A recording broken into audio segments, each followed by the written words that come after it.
Kamusta pong muli mga katambay? Nagbabalik pong muli ang inyong katambay, si Kamanong po, para po magkomento pong muli sa inyo. Dito po sa Tambayang Makabayan, komento po na inyong lingkod. Ito po, komentuhan po natin mga katambay, dahil alam naman po natin pare-parehas na malapit na po ang halalan itong susunod na taon, ang senatorial at ang kamara. At syempre po, ito po, ay talagang kinukondisyon na po ang ating utak mga katambay. At ginagawa po tayong napakahina at ginagawa po yata tayong mga bobo. Lalo po nitong Okta Research Survey mga katambay.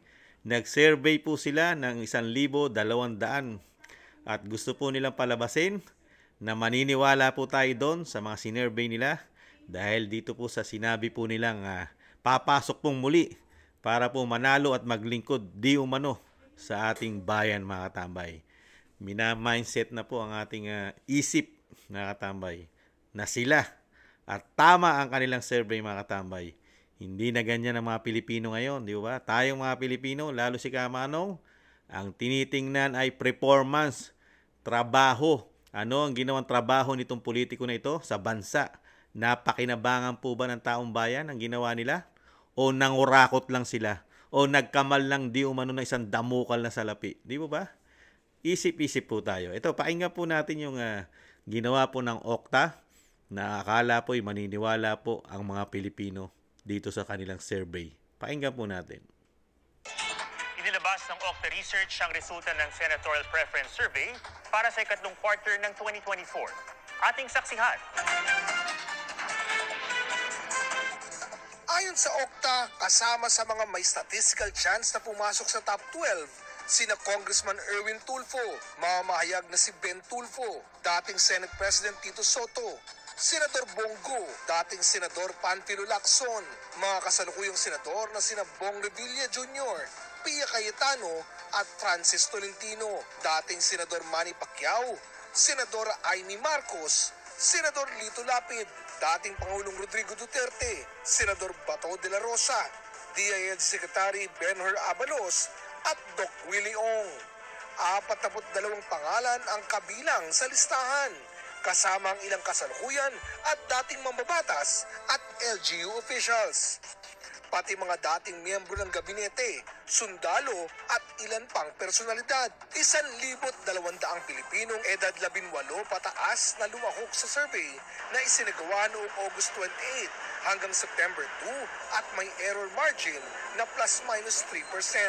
Para sa GMA Integrated News, Oscar Hoy ng inyong. Nakita nyo po mga katambay, ang survey po ng Okta. Talagang nakaka-amaze. Parang ang mga Pilipino ay mapapasunod po nila sa kanilang survey. Nakakagulat po. No? Ano kaya ang ginawang trabaho naman sa atin ng mga matatagal na? Dahil binanggit po rito ang mga naglingkod na po, mga katambay, naglingkod na. Saka anong klase meron sa Senado, mga katambay? Sa natuklasan po natin sa Senado at sa Kamara na talagang natuklasan po ng mga Pilipino na sobra-sobra po.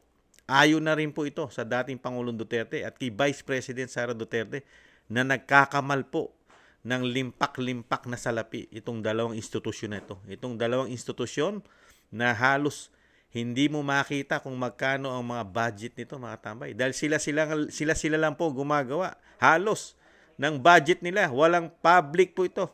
Walang public hearing mga katambay ang mga budget po nito. Napakatagal na panahon na. Ano po ang napakinabang natin dito sa mga senador? Napakatatagal na po naglingkod nito, mga katambay. Pero hanggang ngayon, naiayos po ba nila ang ating bansa? Ano po? Sila po ang naging maayos ang pamumuhay, mga katambay. Sila po. Naging maayos po lahat ang pamumuhay ng mga senador sa ating bansa. Nagyamanan po. Yung mga mayayaman, lalo pang nagsiyaman. Lalo pang naging bilyonaryo yata, mga katambay. Itong mga senador na ito. Katulad po nito, dito po sa survey po ng Okta, mga katambay, lumalabas po rito si dating Pangulong Duterte, pang-12, mga katambay. At dinaig pa siya ni Lito Lapid, mga katambay, pang-11 si Lito Lapid sa survey po ng Okta. At pang-10 si Amy at si Manny Pacquiao ay pang-9. Tinalo pa siya ni Manny Pacquiao, mga katambay, si dating Pangulong Duterte. At pati si Ping Lacson, si dating Senador Ping Lacson ang gumawa po ng batas na hindi sila pwede basta-basta i-audit ng COA. Exempted sila. At yung mga resibo, walang liquidation, silang po pwedeng puwersahin ng COA. Dahil dito po kay dating Senador Ping Lacson. Napakataas pa rin po ng survey ng dating Senador Ping Lacson, mga tambay. Nakakagulat. At nangunguna po sa survey ang magkapatid na Tulfo.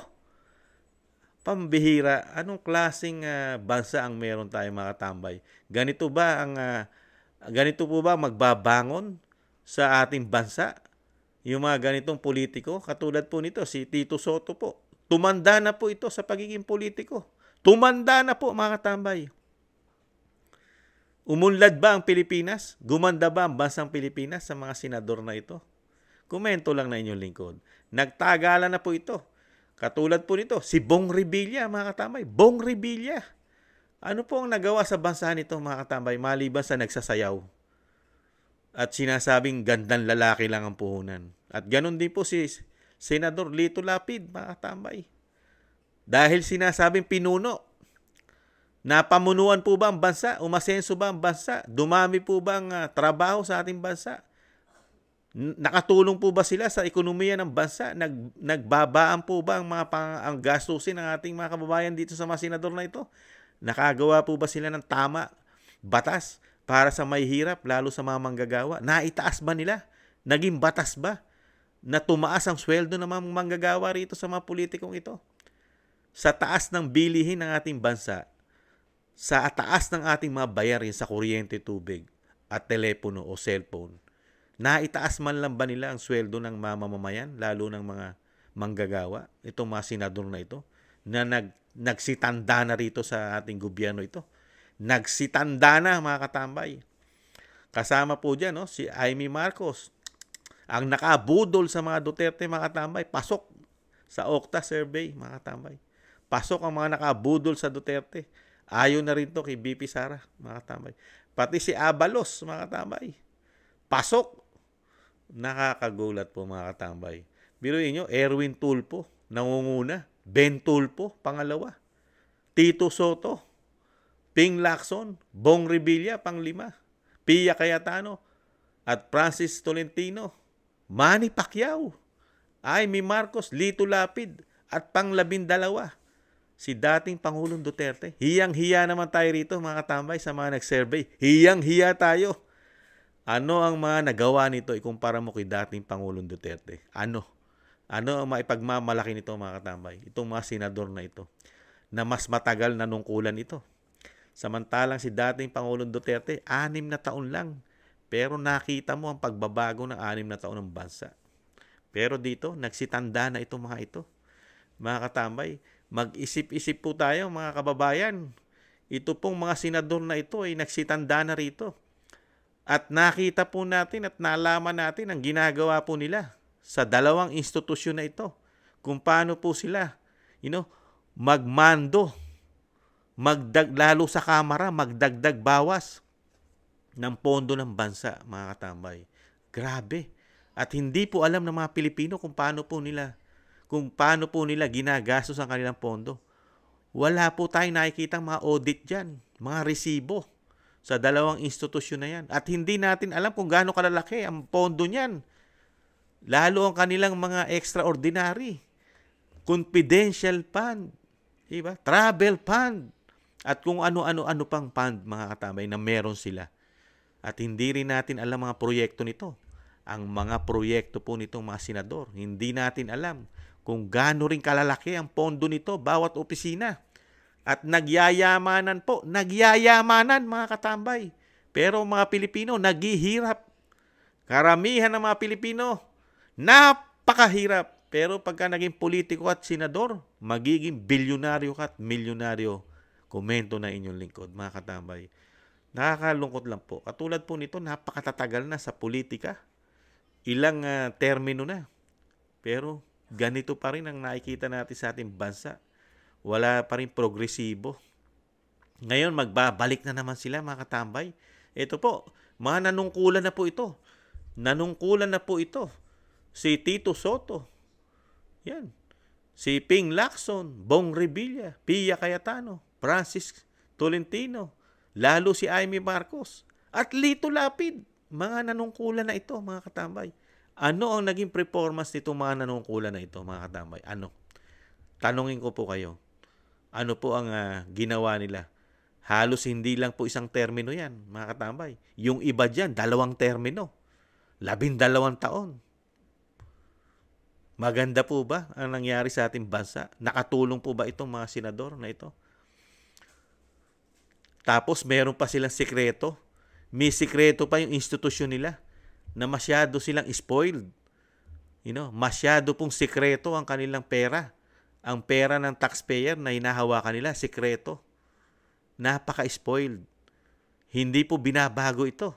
At wala pong naglalakas ng loob na senador na baguhin ito. Yung nasimulan na ginawa ni dating senador Ping Lacson. Wala pong nagsasalita na kailangan baguhin na, i-open na sa public lahat, at i-open na rin sa COA ang liquidation nila with receipt. May resibo. Yung MOOE nila. Open sa lahat. Ipapasa sa COA. Wala pong, ang tangi lang po sinasabi sa atin, maglilingkod sila. Maglilingkod muli at mataas sila sa survey, mga katambay. Katulong ang OCTA. Ang OCTA Research Survey, mga katambay. Naniniwala po ba tayo rito? 1,200 ang sinurvey nila, mga katambay. Mahigit 50 million ang botante sa ating bansa. Dito mo lang dadalhin sa 1,200, mga katambay. Maging matalino na tayo. Maging matalino na po tayo, mga kababayan, sa pagpili. At hanggang hindi naayos ang bulok na sistema, ang sinasabi nga ni dating Pangulong Duterte, hanggang walang tumatayo, naninindigang politiko, lalo sa senador, walang naninindigan na babaguhin nila yung ginawa ni dating senador Pampilo Lacson, na i-abolish yung napaka-special nilang batas para sa kanila, lalo sa paghawak ng pera sa kanilang budget. Diyan, maniniwala tayo dyan, mga tambay. Pag yan inabolish nila at talagang susunod sila, katulad nung ginagawa ng Vice President Sara Duterte, na nagsasubmit siya sa COA ng kanyang mga liquidation with receipt. May resibo. At kung sinasabi ng COA na kulang pa, nagkukomply pa siya. Nagbibigay muli. Di ba? Etong mga senador na ito, never nating nabalitaan ito na kamukha nung ginagawa ng Vice President ang ginagawa nila. Wala. Pangising-ngisi lang. Paupo-upo lang sa opisina. Sitting pretty, mga katambay. Walang inaalala ko sila ma-audit ng COA. Wala silang walang katinag-tinag ang kanilang opisina. Walang katinag-tinag ang kanilang pondo, mga katambay. Sikreto. Napakasikreto. Kaya dapat po ito, i-abolish nga dapat to, mga katambay. So kung si Kamanong po ang magkukomento ni Kamanong, mas gusto ko po i-abolish muna ito Hanggat hindi po naiaayos, hindi na itatama ang paghawak po nila ng pondo ng bayan at napakalaking korupsyon ang nangyayari po dahil sa natuklasan po ng Vice President Sara Duterte at ni dating Pangulong Duterte at ni SAS na kung paano sila humawak ng pera ng bayan, ng taxpayer. Tapos, haya na naman sila ulit. Tatakbo na naman. Babalik na naman. Mga katambay, magbabalikan na naman. Di ibig sabihin, ganun na naman po ang gagawin nila. Kung ano yung ginagawa nila dati, ganun na naman. Ganun na naman ang sistema. Pera-pera na naman ang labanan. Pera-pera. Pangangakuan na naman tayo, mga katabay. Mangangako na naman to. Lalo sa kampanya. Iaangat na naman ang Pilipino sa pangako. Iaangat ka.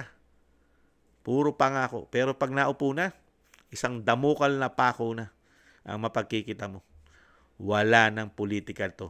Wala ng political will pag naupo na, mga katabay. May kanya-kanya ng ambisyon, kanya-kanyang pakinabang ang mga inuuna. Pero pagdating ng kampanya, ang inuuna niya sa kampanya, mga Pilipino. Puro Pilipino ang uunahin. puro pag-unlad ng bansa, maraming trabaho, murang bilihin, lahat na lang sasabihin, mga katambay.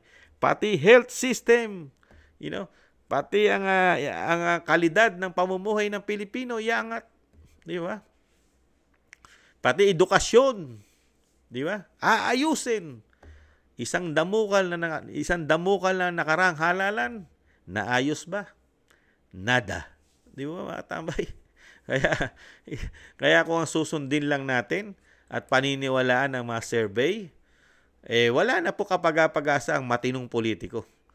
Dahil sa survey, ang lagi na lang sinesurvey at lagi na lang nilang nakikita sa survey at lagi nilang pinapapasok sa survey, yung sinasabing hindi kaya nagbabayad, hindi kaya nababayaran ng survey. Tanong lang ni Kamanong, yung may pera, di ba?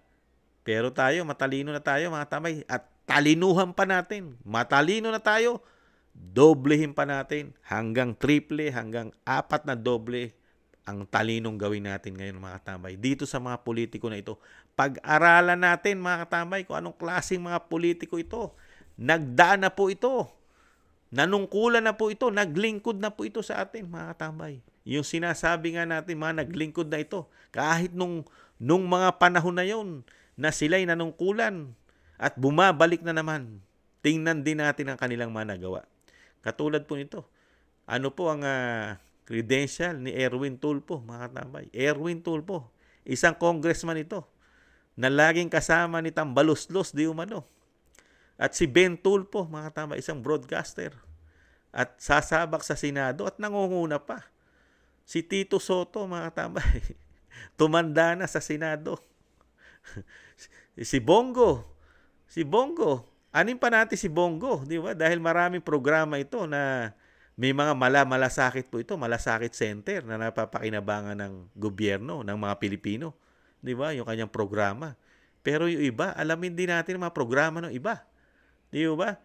Si Ping Lacson, tumanda na sa politika yan. Ngayon, magbabalik na naman.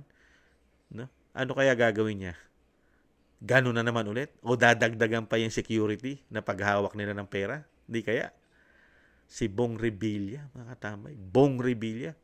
May kaso, tapos nawala na kaso. Nakasuhan. Ngayon, nakabalik. Tablado na. Burado na ang mga ginawang kasalanan, di umano. At wala nang kasalanan, syempre. Burado na eh. Ay, nako. Amy Marcos, Lito Lapid, mga katambay. Nakakagulat. Ang bagay, di naman naniniwala ang inyong lingkod. Pagka ang Okta Research ang nag-survey, pati nga SWS ngayon nakikita niyo po survey. Mahirap pong paniwalaan ngayon, mga katambay, dahil gumagana po ang pera ngayon. Gumagana po sa ating bansa ang pera. Gamit na gamit po ang pera ng taxpayer. Komento na inyong lingkod.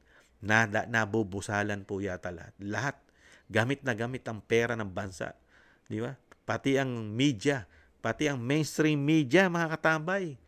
Di umano. Kaya, gamit na gamit din. Di kaya, nabubusalan. Di kaya, mga katambay. Nakita nyo naman po. Walang nakikitang kamalian at sinasabing anomalya sa bagong Pilipinas ang mga mainstream media. Nada.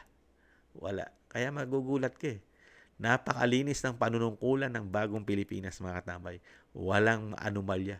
Meron man, para lang nagdaan sa hangin kung ibalita. Hindi natututukan, mga katambay. Komento na inyong lingkod. Kaya, ang payo lang po at nagpapayo po ang inyong lingkod, si Kamanong, maging matalino na po tayo, mga katambay.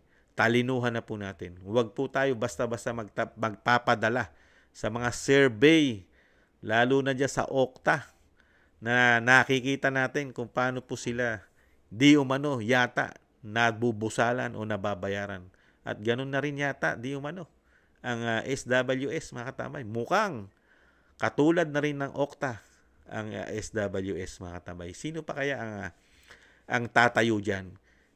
Kasi isang ano rin po yan komento ni Kamanong, isang magandang negosyo rin po yan yung survey. Di ba? Kasi pwede kang magbayad dyan, di ba? Para manuhol, di umano, para masama ka doon sa survey. Di po ba? Dahil magandang negosyo yan. Komento lang naman yung lingkod.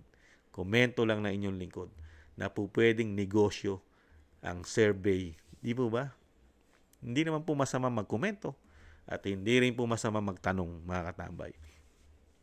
Muli po si Katambay Manong, maging matalino po tayo sa ating pagboto. Piliin po natin ang tama, yung makakatulong po sa ating bansa at lalong-lalo na sa may hirap at sa ating mga manggagawa at syempre po sa mga OFW. Makatulong po, mga katambay.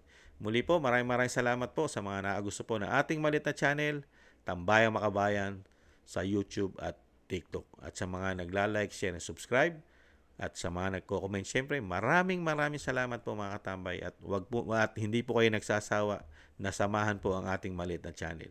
Sa muli po, paalam, ingatan nawa. Bye-bye.